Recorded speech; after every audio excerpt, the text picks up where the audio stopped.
It's none of my business. It's none of my business. What is good? We are back. Today's story is about plugs. Shout out plugs. Every broccoli enjoyer knows how important the relationship you have with your plug is. It's vital. And if you don't know what broccoli is, come on now, you're asleep. Check the vocab. But anyway, the best kinds of plugs, in my personal experience, and I'm sure most people could agree, but the best kinds of plugs are girl plugs and homie plugs. From the first time I got into broccoli, all the way to when college started, I had the same plug, and it was a homie plug.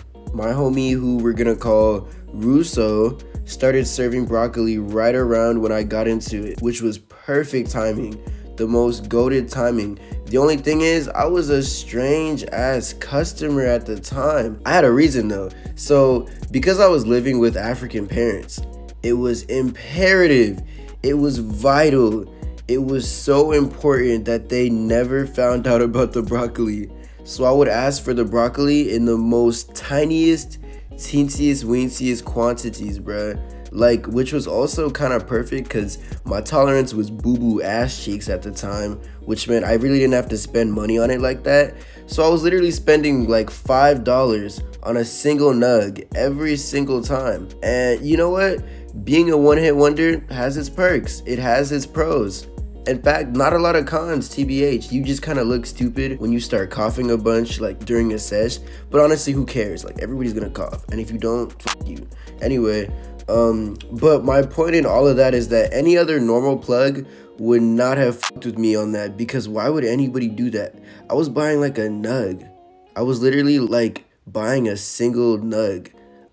That's like the damn ice cream man letting you cop a fourth of an ice cream sandwich, a tiny bite of an ice cream sandwich for 50 cents. But anyway, having a homie plug was goated as fuck. I love homie plugs. I always got love for homie plugs. The problem is, when college started, I had to get my broccoli from someone who was in the city, and that was just a completely different playing field. So the homies and me, we just had to plug hop. We were plug hopping. And plug hopping is kind of annoying because, bruh, some plugs just be the worst, most unreliable ass niggas on the planet. But eventually we stick with this one plug who my homie, who we're gonna call Xavier, my homie Xavier and I met, and this nigga's name was Guapo Ronnie. Guapo Ronnie. His real life name wasn't Ronnie, but there was a Guapo at the front of his name. That's what that nigga was known as, which is ironic as fuck because he was not Hispanic. He was black. He was actually Nigerian. Anyway, Guapo Ronnie seemed cool as fuck at first because he was cool to talk to and he just had good energy. This was just a cool ass nigga. But in hindsight, looking back on it, we were definitely getting scammed. We would buy an eighth and that nigga was not giving us an eighth. There's no way what that nigga gave us was actually how much we paid for. But we've had some weird experiences with Ronnie. I'm not gonna lie. Ronnie has done some weird shit, which brings us to today's story. So this takes place during the second half of my first year at college, and it was literally just a random ass weeknight. A random weeknight. And the homie Xavier and I, we were like, damn, it's low-key time to re-up on broccoli soon. So we hit up Guapo Ronnie to see if he's serving this night. Mind you, it's 11 p.m. And he's like, yeah, I'm serving, but you gotta come to me. Or maybe we can meet in the middle. So we're like, shit. Do you live on campus? And he's like, nah, but I'm close. So you can just take the local train station shit. And this specific train had hella stations all around the city. And there was one really close to my dorm. So we were like, man, fuck it. Let's do it. Let go. So we start walking to this train station, and eventually we get there, and then we go down these steep ass stairs. The stairway to get into the train station was so steep because it was underground, so it was a subway type shit. But there were these escalator ass stairs or whatever, but this was steep as fuck and they were long. It went down, these stairs had to have gone down for at least a quarter mile or maybe even a whole mile, bro. It was a long steep stairway. If you were to fall down these stairs, it would certainly kill you or absolutely fuck your body. And that's the only thing I was thinking about as I was going down these stairs. I was like, oh fuck. And then this starts running down the stairs, and I'm like, relax, you are going to perish if you continue. So eventually we get to the bottom of the stairs, and the train station is literally empty. There is not a single soul in this train station, and it looks like it's on some apocalypse shit. Like, it was creepy as f. It felt like some shit out of The Last of Us or some shit. Like, my senses were tingling heavy as fuck. So we text Guapo Ronnie, and we're like, hey bruh, what the fuck? There's no train, there's no people, this station is empty. And he's like, oh shit, my bad bruh, I meant take the bus, like the university bus. And we're like, bro, come on, what? The university bus doesn't even sound like the train station. How did this happen? And the fact that the bus was still active at almost midnight was wild too.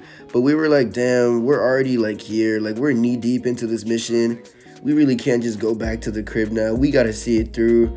So we walk all the way to the next bus stop and we wait for the bus.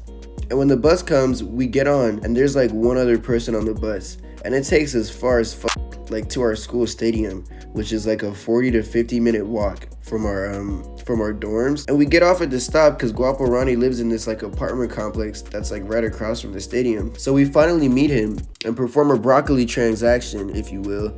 And everything's good. We finally got the broccoli, everything's cool. And as we're about to dip, like as we're in the process of dipping, Ronnie's like, hey bro, you should probably run because the bus comes by kind of fast. And we're like, oh brother.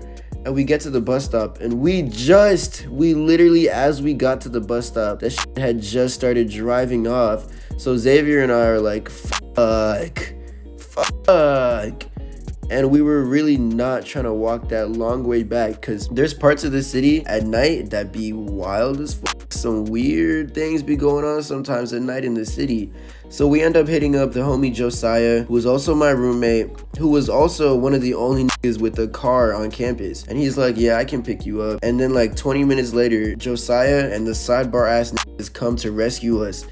It literally felt like a GTA tutorial mission.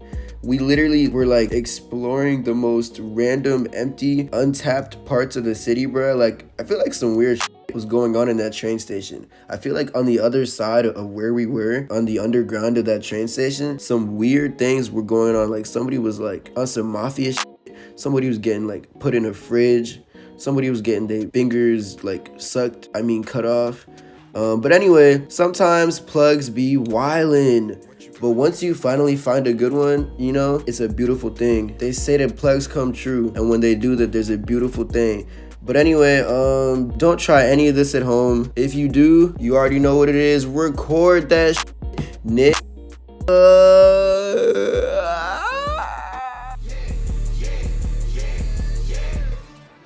I'm a rock star killer. I don't pop, I don't drop. I'm a beast, Godzilla. You should watch how you walk. I'm at war with you niggas. No gorillas, tactics. I don't need no practice. I'm mapping. I wait for all my niggas to succeed, make it happen. Dreams coming true. I need a nap.